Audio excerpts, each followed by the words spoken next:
Good afternoon, students, film studies students. This is Professor Inglet, and today I want to talk about cinematography in film. Let me share my screen.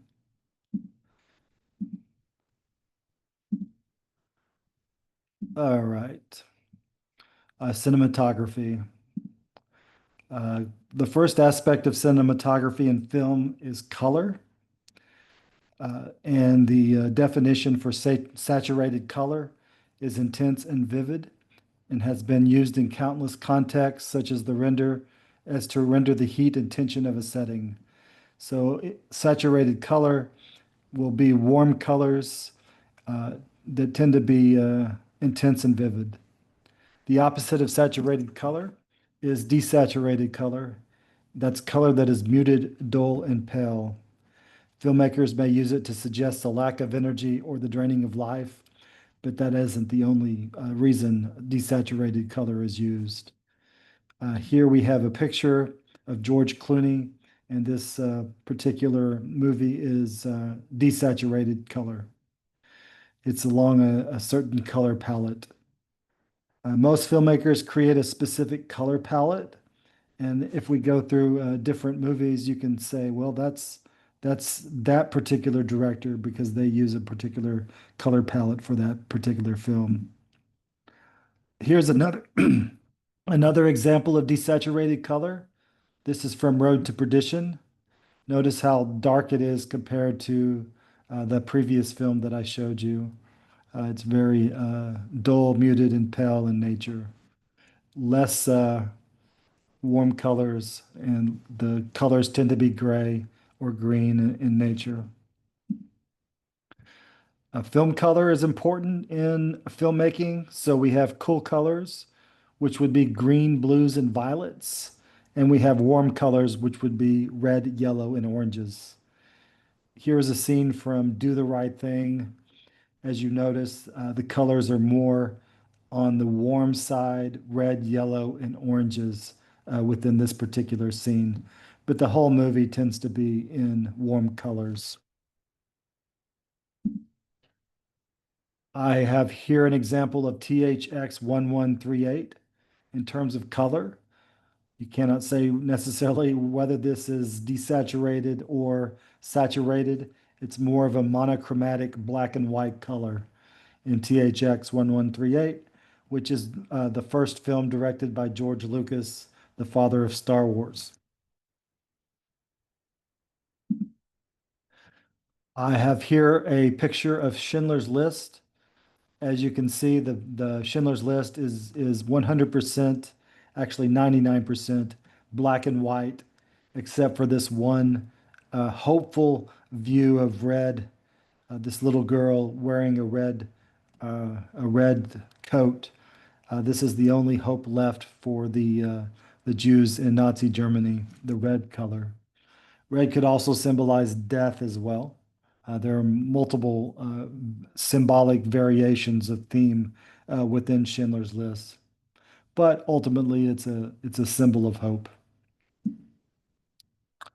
Besides color, other aspects of cinematography would be lighting. I have a picture here of the traditional three-point lighting system. In the middle, you have the character or the object that's being filmed. And to create a three-point lighting system, you have number one, a key light, then you have a fill light, and then you have a backlight.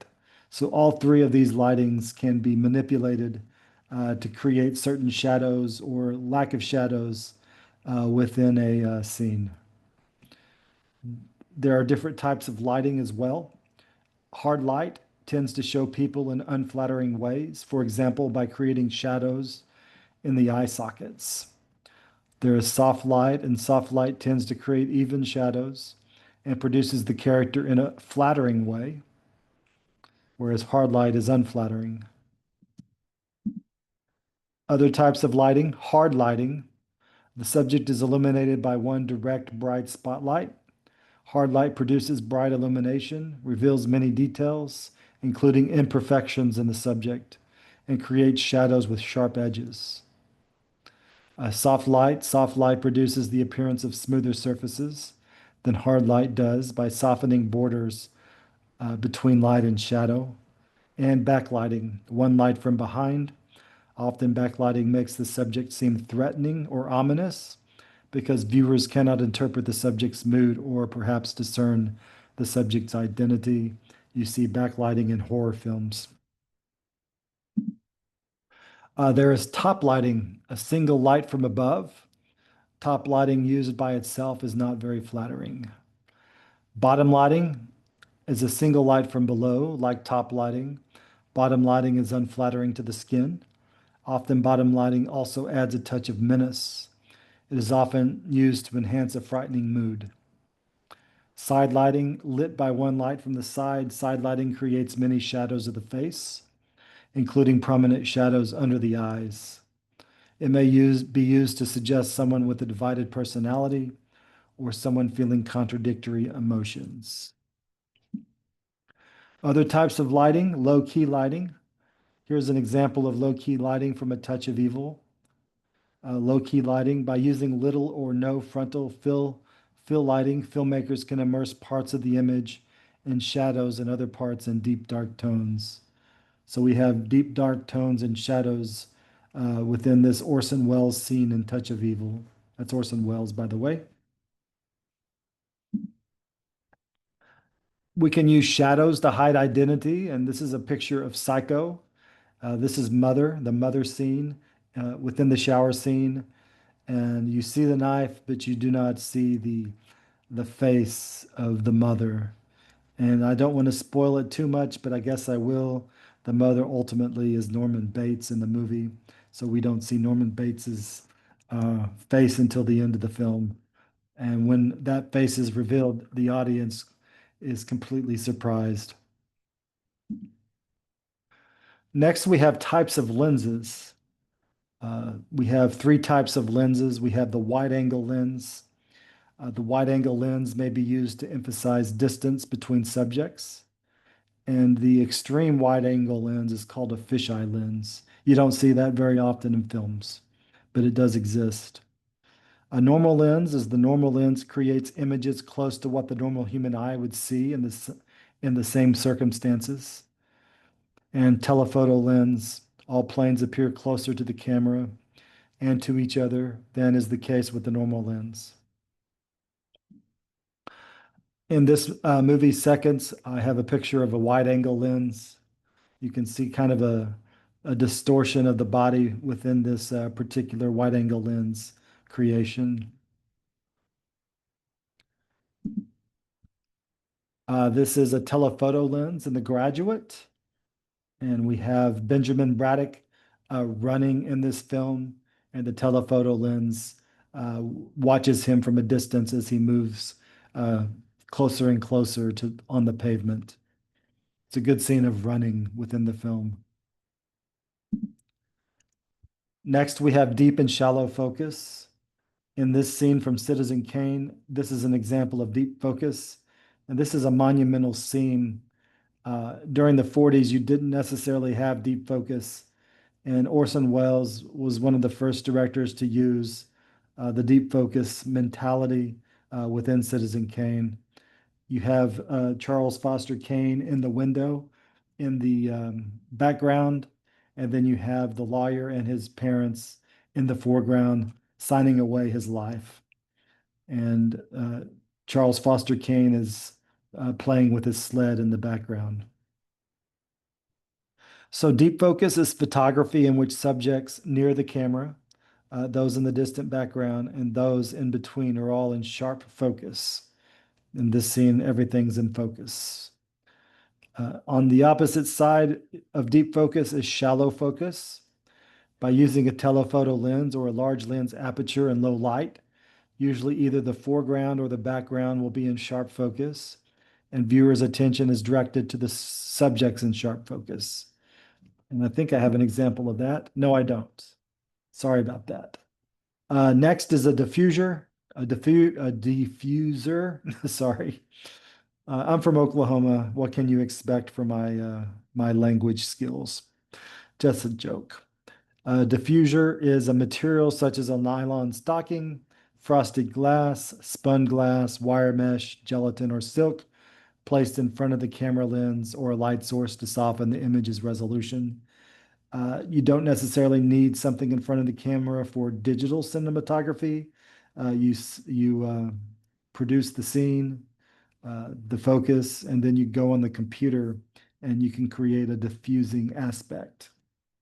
I'm not sure what film this is from, but I did find this on the internet. Next part of cinematography is camera distance. Camera distance. We have first extreme long shot. So kind of go in order. Extreme long shot, then the long shot, then the medium shot, a medium close up, and an extreme close up. So the extreme long shot is the entire subject will be visible, if not obstructed by some intervening object, but very small in the frame. So a long distance away. You might see a Western movie with an extreme long shot, or you have something called an establishing shot. And the opening scene of a movie tends to have an extreme long shot of a city or a town, and then it moves into a particular building within the town. And then from the building, it moves into a bar, and then the bar has two characters within it. So that's called an establishing shot, and it starts with an extreme long shot. A long shot, usually the subject is seen in its entirety and much of its surroundings is visible.